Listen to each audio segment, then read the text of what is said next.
Claudia Scarzanella della Traiber, una delle poche segherie del Bellunese e anche del Veneto. Una segheria artigiana condotta da una giovane donna che si è concentrata su un legno, cercando non la grande quantità ma la nicchia, che però sta portando a delle soddisfazioni, anche economiche, diciamo. Sì, l'idea che ho avuto è proprio quella di cercare di valorizzare una materia prima tutta locale e quindi valorizzando questo prodotto automaticamente abbiamo scoperto che si valorizza tutto il territorio e questo è un po' stato anche una sorpresa perché io non mi aspettavo che il legno potesse essere così legato al territorio anche in una maniera diversa da quella che è l'economia e il lavoro in sé. Quindi adesso mi fa molto piacere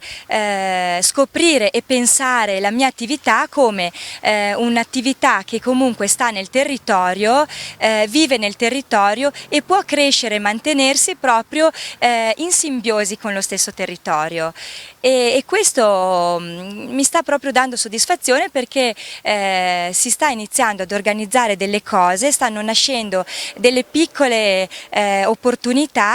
che legano la mia attività con il turismo, delle scelte politiche di conseguenza che portano a una riflessione su quanto sia importante l'ambiente e la salvaguardia proprio del territorio, dell'ambiente e anche dell'agricoltura oltre che dell'artigianato, perché alla fine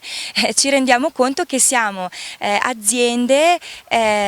legate strettamente a tutto quello che ci circonda a 360 gradi. Stiamo parlando dell'arice, Sì. perché la vostra azienda lavora solo il larice. Quali sono, se dovesse descriverle a uno che non conosce, le caratteristiche di questo legno?